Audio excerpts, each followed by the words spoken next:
about anybody in the whole world but you, Cecily. I love you. You will marry me, won't you? Well, you silly boy, of course. We have been engaged for the last 3 months.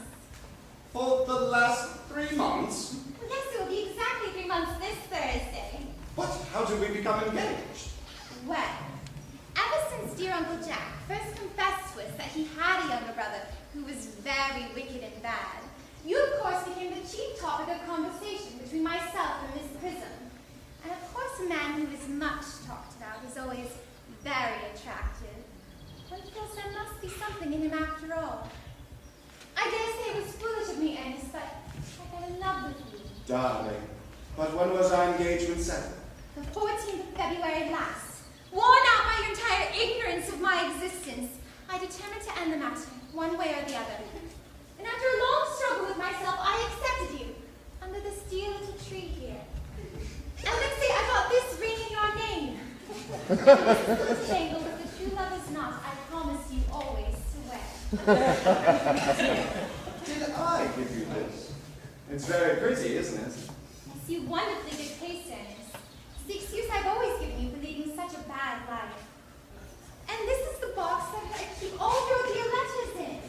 My letters? But my own sweet Cecily, I haven't written you any letters. You need hardly remind me of that, Ernest. I told you too well that I was forced to write your letters for you. I wrote always 3 times a week and sometimes oftener. Oh, do let me read them, Cecily. No, I couldn't possibly. They would make you far too conceited. Besides, the 3 that you wrote to me after I'd broken off the engagement are so beautifully written and so badly spelled. Even now I can hardly read them without crying a little. But was our engagement ever broken off? Of course. Last March the 22nd. You can see the entry if you like. Today I broke off my engagement with Earnest. I feel it is better to do so. The weather still continues charming. But why did you break it off? What had I done? I had done nothing. Cecily, I'm very hurt indeed to hear that you broke it off, particularly when the weather was so charming. It would have hardly been a really serious engagement if it hadn't been broken off at least once. But I forgave you before the week was out. What a perfect angel you are. Oh, dear romantic boy. Hope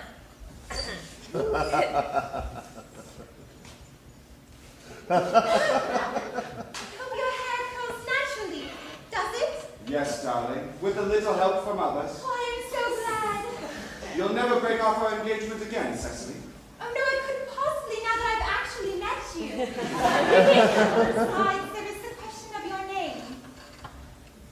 Yes, of course. You mustn't laugh at me, darling, but it has always been a girlish dream of mine to love someone whose name was Ernest. There is something in that name that inspires one with absolute confidence. I can see any poor married woman whose husband is not called Earnest. You mean to say that you couldn't love me if I had some other name? What other name? Oh, any name you like. Algernon, for instance. I don't like the name Algernon. But my own dear, sweet, loving little darling, I don't see why you should object to the name of Algernon. It's not a bad name at all. In fact, it's rather an aristocratic name. Half of the chaps who get into the bankruptcy court are called Algernon. But seriously, Cecily, if my name was Algie, couldn't you love me? I might respect you, Ernest. I might admire your character, but I fear I would not be able to give you my undivided attention. Cecily, your rector here is, I suppose, thoroughly experienced in all the rites and ceremonials of the church. Oh yes, Dr. Troswell's a most learned man. He's never written a single book, so you can imagine how much he knows. I must see him at once on the most important Christian. I mean, our most important business. Oh! I shan't be away more than half an hour. Well, considering that we've been engaged since February the 14th and have only just met for the very first time today, don't you think it is a little hard that you should leave me for so long as half an hour? Couldn't you make it 20 minutes? I'll be back in no time.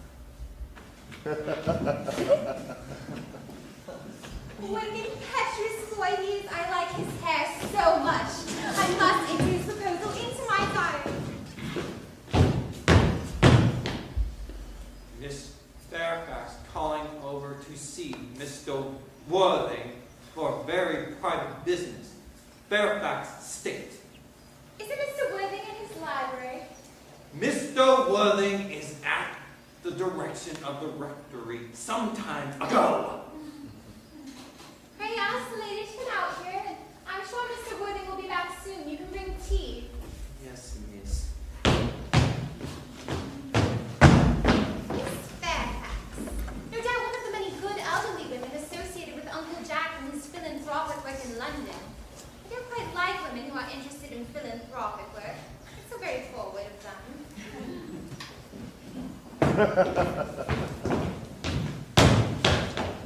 Miss Fairfax. Pray let me introduce myself to you. My name is Cecily Cardew. Cecily Cardew. What a very sweet name. Something tells me we are going to be great friends. I like you already more than I can say.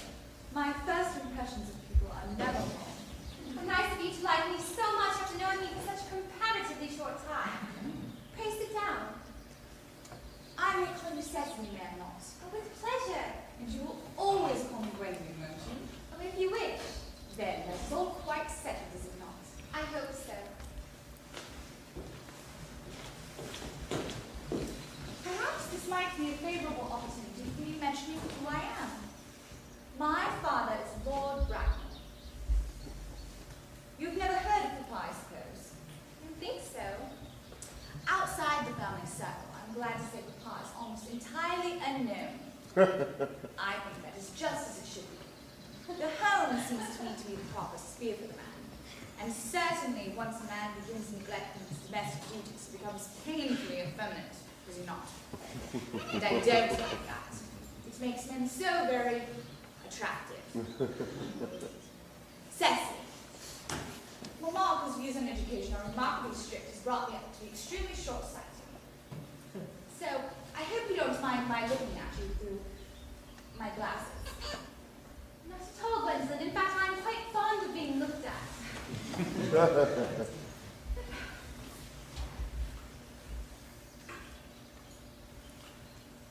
You're here on a short visit, I suppose.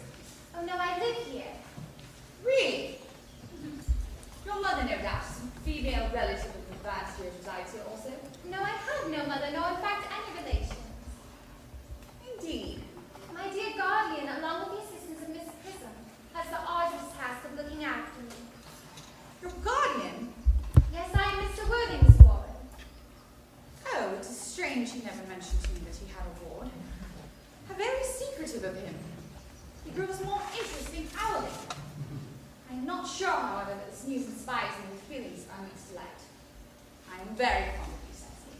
I've liked you ever since I first met you. But I am bound to state that now that I know you are Mr. Worthing's ward, I cannot help expressing a wish you were, well, just a little bit older than your peers. And not quite so very alluring in appearance. In fact, if I may speak candidly, Oh, pray do. I believe that whenever one has anything unpleasant to say, one should always be quite candid. well, to speak with perfect candor, Cecily, I wish that you were fully 42. It's more than usually plain for your age.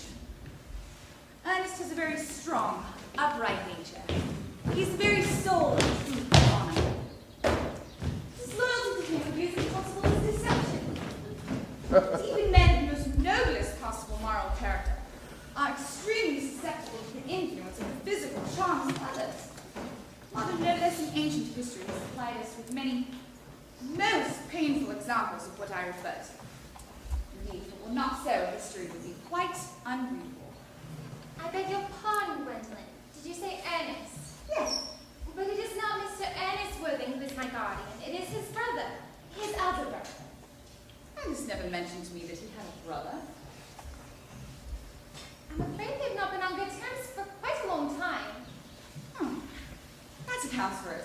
And now that I think of it, I have never heard any man mention his brother. The subject seems distasteful to most men. Cecily, you have lifted a load from my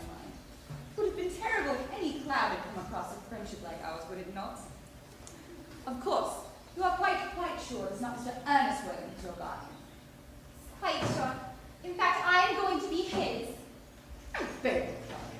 Dearest Gwendolyn, there is no reason why I should make a secret of it to you. Our little county newspaper is sure to chronicle the fact next week. Mr. Ernest Worthing and I are engaged to be married. My darling Cecily, I'm afraid there must be some slight error. Mr. Earnest Worthing is engaged to me. The announcement will appear in the Morning Post on Saturday at the latest.